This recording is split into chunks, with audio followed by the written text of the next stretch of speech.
Podcast. I'm your host, Ryan, and we're back for another Just Working It Out, and I'm by myself. So get those candles ready. It's going to be a nice, intimate podcast, just like all the other ones. And we're going to be answering some questions and just talking about life. So I just want to start off by saying I hope you are all doing well. And thank you for listening to the podcast or watching the podcast. And I just really appreciate the support so far.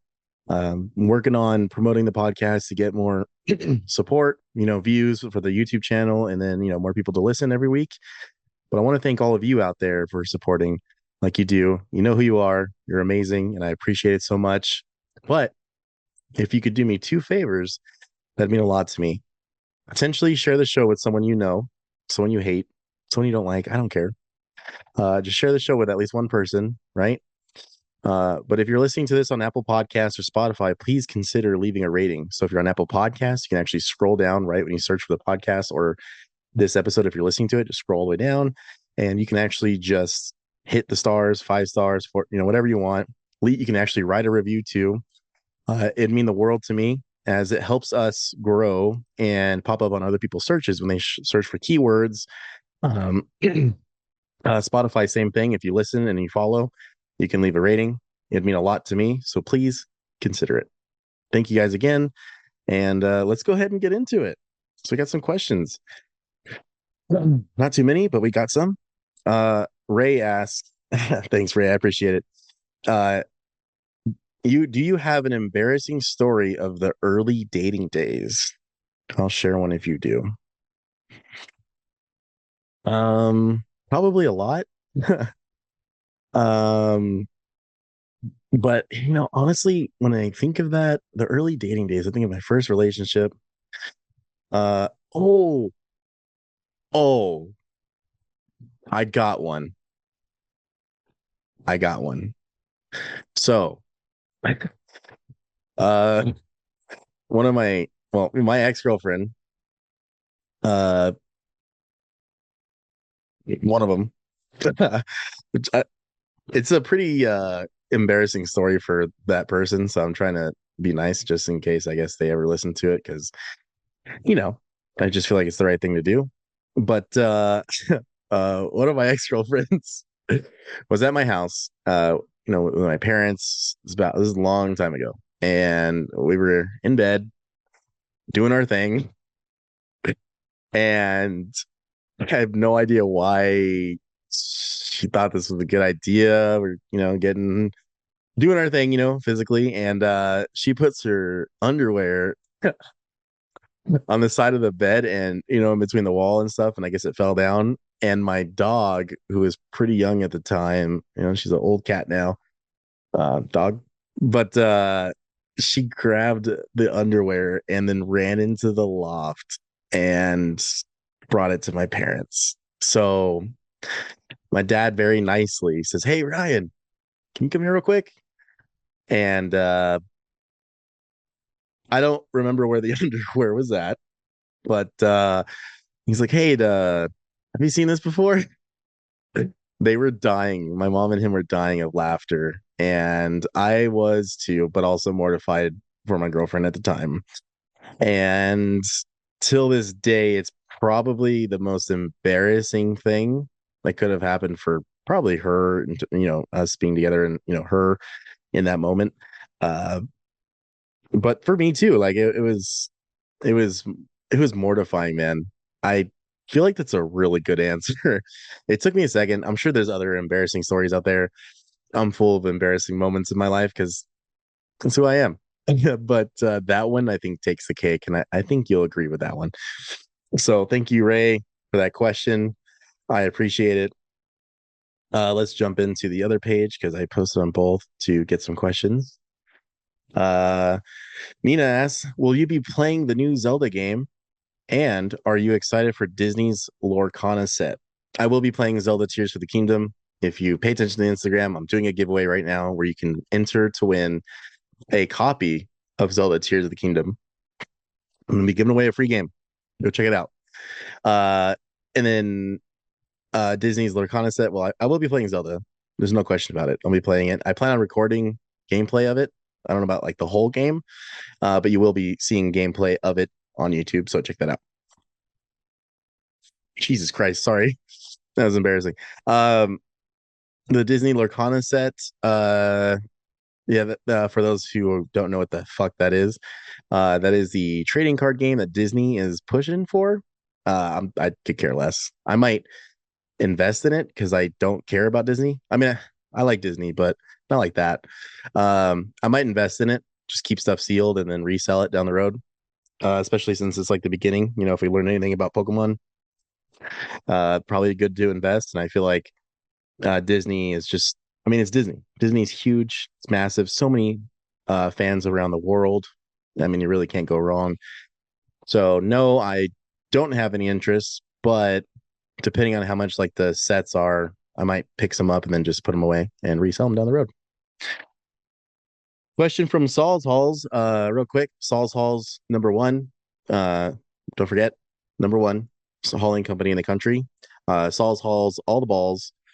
He says, tell us about an embarrassing high school moment. I'm sure there's a ton. Oh, so if you ever hear this and you know who you are, I wish I reacted better back then, and no harm, no foul. But I'm gonna go ahead and say it. So, I think it was my junior year in my history class. There was a girl. We were friends. We've always been friends. She obviously, you know, hormones and all that shit started to get pretty obsessed with me, I would say. And if she ever watches or hears this, she can tell me if I'm wrong. Uh, I like, you know, she's a good friend, but s- something was going on. Uh, and uh, one day in history class, if you're listening to this audio, probably just watch a video since I'm making so many facial expressions. Like you'll understand why I'm puzzled to say this out loud. But yeah, it was the junior year. Junior year is my history class. I think it was like my fifth period class, and I was just talking to my friends that I sat next to, and then she walks up to the right of me, you know, from the front door, obviously, and kisses me on the neck, like smooches me on the neck out of nowhere, and it tripped me the fuck out. But I feel like I didn't react properly towards it, you know. Um, so yeah, but that was embarrassing in the moment because I was like, what the fuck? And like it was in front of the entire like it was just so out of nowhere. I guess it's not embarrassing, but in that moment it was for me. Looking back at it, it's not that serious, you know, it's whatever. I still think she's a cool person, so it is what it is. Yeah. But I don't know if she listens to this. I haven't talked to her in years. So if you do and you know who you are, no harm, no foul. And yeah, so that's our questions. Thank you guys for those questions. It was very short notice for people to give us some questions, so I really appreciate it. So we're gonna go ahead and do a breakup follow up part three, and then talk about work, life, working out, talk about some TV shows, and yeah. So let's go ahead with the breakup stuff. And you know, obviously, I've gotten a lot of great feedback out there from people who've obviously everyone's been through a breakup. It's not fun, and obviously, I think what happened between us was a positive thing. I hope for both of us. I don't know. I still love her to death and think about her every day. Uh, so you know, but I have a lot going on, and that was the whole point of us basically separating is to focus on ourselves. And you know, obviously, like I said, gotta be. I want to be respectful, as respectful as possible. I want to give a few details, but it was basically to just figure life out. And currently, right now, it's not together, and as I've said on the second update, I wish I fought more for it, and I may regret that down the road. Um, because I think what we discussed just could have been worked on together. Like I don't think it really required us to separate. I think on my end I should have just been stronger and um just better. Um I just don't think I was good enough. And yeah.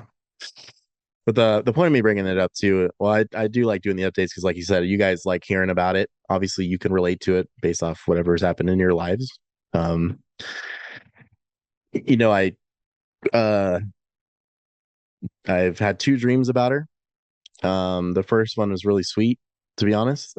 We were in her neck of the woods, and she was in my truck, and we were just talking about life, and it was like we were catching up. And uh, sorry, I didn't think it would be hard. I mean, obviously, it's fucking hard, but I didn't think it'd hit me. It was really hard to wake up from that and know that that was just a dream. I am okay with like moving on, and if nothing ever comes of it again, then like that's what it is. I've accepted that fate. But the next part, or I'm sorry, well, let me finish the dream stuff first. But the second dream kind of started off the same, and then it got weird and wicked. Dreams are weird as fuck. It just I don't even know how to explain it. It was like different worlds. Like it was like a horror world, but we were fine. Like all the people in it were fine, but the world around us was creepy. I don't fucking know. That dream took a weird turn. I really don't understand that one. But what I was getting at with, obviously I'm okay with like moving on. It's just I recently talked to my aunt and uncle this week, and they didn't know I was single. Talked to a couple of coworkers, and they didn't know. Obviously, because these people are involved in my lives. They're my, well, they're coworkers too, but they're my friends. And obviously, it's just we're all catching up, and you know, I tell everyone, and one day that may change, or one day I don't know, I might just end up single. I don't fucking know. But I tell everyone like, yeah, like I really thought she was like my soulmate, and it's not easy, man. It's not easy. I think about her all the time, and uh, I just thought we had a really beautiful thing. There's no question about it. Towards the end there was stuff that needed to be worked on, and like I said, I just think that's where I failed, and I accept that, and I now need to not fail myself. So I think the camera might have froze there for a bit, but ultimately, I think I need to not fail myself. Um, losing weight, working really hard every day to be better than I was the day before, and it's exhausting as fuck. Um, it's not easy. Like people think that I don't weigh like what I actually do. Like no one really know. I mean, I think she knew. I think it's some people know. Some people know, but people are like, "Oh yeah, you probably weigh the X amount." I'm like, I fucking wish I weighed X amount. I probably haven't weighed that in years. Like I put myself in a obesity hole that has really affected my life in so many corners. And like, if anyone's listening to this and you're either working on yourself, trust me, I know how you fucking feel. It's tragic. It makes me want to cry. I hate it. But if you're also out there not obese, maybe your BMI, they'll consider you fucking bigger than normal. But if you know what I mean, God damn it. Like if you're fucking not huge or whatever, like take care of yourself. It's not worth it. It's not worth it. It's affected my life, and going to places to eat. I'm not comfortable in booths. Like, you know how sad that shit is? And it's just like I get scared when I see like little chairs and shit. I'm gonna sit on that and fall through it. And it's the saddest fucking thing on the planet. And it's affected my relationships, my personal, my personal self, my well-being, excuse me. work, my physicality. And so that's what I'm getting at is like I failed myself and that's why I think I failed her is I wasn't, you know, I feel like I wasn't the person she deserved. I feel like I let go of myself too much and not that I was a six-pack Chuck over here when she met me, but I just lost myself a little bit and like I said, I pay the price and I think about it every day and I move forward with that. I use it I turn what I feel like is a very negative not mindset but thought process and I use it for positivity. Um I've worked out I don't know like 20 something days now in a row and it's been really hard because I've been so busy at work that when I get home and I haven't been sleeping that great the last like week. When I get home from work and I'm tired as shit and there's nothing that sounds better than just laying down and taking a nap. But I like naps. I respect them, but I fucking don't believe in them. I gotta avoid that shit at all costs. Obviously everyone's different, but um, like even if I just need to get on the treadmill and at least do a mile, do 30 minutes, work out the dumbbells, that's been kicking my ass too. It's been really hard. It's been really, really hard. Um, so yeah, when it comes to the breakup, uh, it's fucking hard. It's so hard because, and I'm speaking for myself, of course. I want to make sure that's clear again. I'm not trying to, say shit that isn't supposed to be said, but, you know, I left the door open. And that's what I was like telling some of my friends today that I was talking to. It's like, it's really hard to, I'll feel like a fool probably in a few months if I never hear back from her. But, I left the door open for things to be worked out. And I said in the text, like, in given time, because one of the main things she wanted was her space. And I respect the hell out of that. And that's what I've been telling people is like it's really, really hard to just not I'm not waiting, because it may not it may amount to nothing. Um, but it is hard to just know that the doors that I left the door open. I'm so used to closing it. Like that's it, we're done. And I've just had a really hard time accepting it.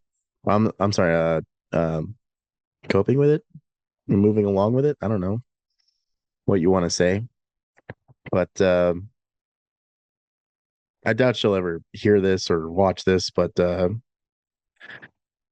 if you ever do, I hope you're doing well. And I think this might be the last breakup update. I'll probably do one more, I guess, if I feel the need to. That's actually why I did one today, is like stuff happened that I felt like I could talk about it. I'm not going to bring it up just to bring it up, but I hope the family's doing well, daughter. Um, Definitely feel like I know it's like a short period of time technically, but man, I feel like I lost a piece of my happiness. So I'm rebuilding it by working out. So I've been working out, like I said, and feel really good. I've been doing like some new uh like overhead like dumbbell exercises, and man, they fuck me up. It's pretty crazy. They do a number on me. Um yeah, so there is something that I'm really looking forward to, and that's some future guests that are going to be coming on. Have a few planned, so stay tuned for that. Um, I think it's going to be really exciting. I think a lot of you out there are going to like it, and I like having a wide variety of guests. Ray's going to come back one of these days. We're going to have to, come up with something for him, or it could just be a follow up. It doesn't matter. Excuse me. So let's talk about work real quick. Been selling cases. I worked a couple 6-day weeks for Coachella and all that for the festival. That was cool. Um, yeah, just got a survey next week, so my upper management's gonna walk through a few of my stores and my coworkers, and I have 3 of the stores on the route, so I'm just trying to make sure they're dialed in for that. They'll be next Thursday. Um, so just trying to make sure that's dialed in. But I also applied to be a district manager. So the batch opened up. So that means we have the opportunity to apply if we meet specific requirements, and I thankfully do. And we'll see what happens. I'm grateful for any opportunity, even to be considered is good enough for me, to be honest. So fingers crossed, they're crossed. So we'll see what happens there. I will do a follow up in given time. Um, so yeah, we had a general sales meeting today. It was like 2 hours away from where I live, so that was fun. But the meeting was great. I got called on, and I did my thing, uh, pimped out the podcast, but I forgot to say the name of the podcast. So good job there, Ryan. And then went to lunch afterwards, got some funnel cake, walked the pier with my friends, and then took fucking 3 hours to get home as I'm recording this tonight. So damn, it's been a long day. I've been up since 3:30 a.m. or 3 a.m. Actually, I woke up early, earlier than my alarm. Um, so yeah, it's been a long day. But one of the things that happened in the last, since the last just working it out that I want to talk about, for those who don't know, I am half Mexican. We've done DNA tests, but my grandparents are also Mexican, my mom's side. And I don't look it. I totally get that. Not a problem. But I was making fun of myself to someone who's, I was ordering a burrito and she seemed like super serious, but the burrito I got was like basic as shit. And she kind of gave me a look and I was like, all right, that's my entry. I'll make fun of myself. I'm like, yeah, my grandma always said I was the worst half Mexican on the planet because I'm so picky and I don't like anything. And she's like, you're not Mexican. I'm like, here we go again. And it's like, why the fuck would I lie about that? Like, by by the standards of what people say, and this is just me saying this from like what I hear from other people complaining about. Why would I make myself a minority just for the sake of it? Like and that's what I told her because it's like now, granted, I look at everyone the same. That's just me. Unfortunately, a lot of people out there in this world have a problem with that, or have a problem doing that, which I don't understand. Um, but yeah, I was like, why would I lie about that? Like, what do I have to gain from lying? Like, that's fucked up to lie about something like that. But I was like also kind of offended in the sense of sure, I was raised differently, but like, no, my family's pretty fucking Mexican to a degree. We're American Mexicans. Which in my opinion is the best. We're the best of both worlds, and I think that's fantastic. And I love every part about it. I love my family. I love the events we had growing up, making tamales when we were growing up, the menudo every holiday season that my grandma would make. Come on. But also the culture, right? The culture of my family, because people are like, well, what makes you Mexican? I'm like, apparently not my looks. But I hear that a lot. If you're wondering why I'm still talking about this, believe it or not, it does come up a lot. Some people don't mean any ill will, which obviously you can tell by the tone of their voice. But this bitch did, and I'm not cool with that. I don't fuck with that. Dumbass could barely even fucking put my order in anyway. So I was pretty pissed. But I still killed her with kindness though, because you know what? Um, at the end of the day, I don't know what's going on in her life. I do think that she's at work. She should separate that, but still, maybe she was having a shitty day. So I did my best to play it cool because, even though I just said a few things about her that I shouldn't have said, I do ultimately try to be a nice person. And I do think treating people obviously the way I want to be treated is the most important thing. But sometimes it slips through the cracks and you get pissed off. And that was one of them because it's like, I just don't get what I have to gain from lying about that. So, you know, oh well. Let's do a couple other things. We'll wrap this up. Been watching the Netflix show called Beef. I'm on episode 4 out of 10 episodes. It's got Steven Yeun. If you don't know him, he's from Glenn from Walking Dead or Invincible. And then you have uh oh my God, Ali Wong. She's the comedian. And they just have a road rage incident against each other, and it just spills into their lives, and you get to see how dark and fucked up their lives are. And uh 4 episodes in, my review is the show's extremely messed up. If you're into really, really dark shit, like this is it.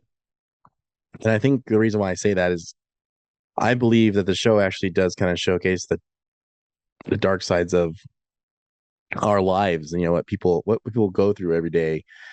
Because in the show, Stephen Young's character is like a carpenter or like a worker for trade, but he's not doing too good in life financially and got nothing really to show for himself. Where on the other side of the token, Ali Wong's character is married with a stay-at-home husband with her daughter, and she's successful, but she fucking hates her life too, and he hates their marriage. Like it's sad, but based off accounts, because obviously I haven't been married, but based off accounts of like the way people talk about their marriages and stuff, I'm like, the show does a really good job of showcasing that humanity in people, and I highly recommend it. Both amazing people, anyways, that are in it. Actually, the whole cast is pretty good. Next up is The Mandalorian. Show sucks. I thought season 3 was dog shit. It had very cool parts, but I was pretty much pissed off at the end of it. I don't mind Bo-Katan getting so much of the screen time. I think she's an amazing character. I just think that they should have found a different way to do it. I don't know how. I'm not the writer of the show. However, I just feel like they wasted time with the ending where it basically just becomes season 1 all over again with just Grogu and Mando. Um, there's just a lot of things I thought were bullshit. Like Paz Vizsla dies basically for nothing. Uh, the fight with Gideon was like whatever, and then Grogu getting hopping around while the Praetorian guards like just magically can't get him. But that was fucking stupid. It was like cool but stupid. Oh, and then the little cruiser class Imperial cruiser starship that Axe Wolves basically crashed into the base. No one gets hurt. They're all fine. They're all perfectly just fine and dandy. Grogu uses the Force to save him, which I'm not necessarily opposed to, but the fact that like the base itself didn't get more destroyed where it fucks up the program, where like Grogu's like using the Force, but everything around them is getting destroyed. So it might have actually not worked so well. To me, that makes sense. We're talking about a fucking Imperial light cruiser, a ship, a massive ship the size of a city crashing into a small base. So I don't know about that. I thought the Mythosaur was wasted, completely wasted. I know what they're doing, because Grogu looks at the water at the end, and its eyes open up when he's looking at it. So there's a connection between the two. I get it. Like he's probably gonna become the ruler of Mandalore with Mythosaur. That's cool. I'm not opposed to it, but I don't know. And then I'll be playing Monster Hunter Rise Sunbreak. The expansion just came out right now, and Star Wars Jedi Survivor. I have both of those on my Xbox, so you can expect gameplay of those. And that's it. That's all I got for you. I hope all of you out there are doing well. I hope you're happy, you're healthy, you're loved. And if you ever need anything, please reach out to my Instagram at ItJustWorksStudios or my email. I'll leave a link tree in the description. But please know you're never alone out there. And if there's anything I can do besides this podcast, if you need to just talk, I'm here for you. And I hope all of you have a fantastic week. And we'll see you on Monday or Sunday night, but Monday. Take care, guys.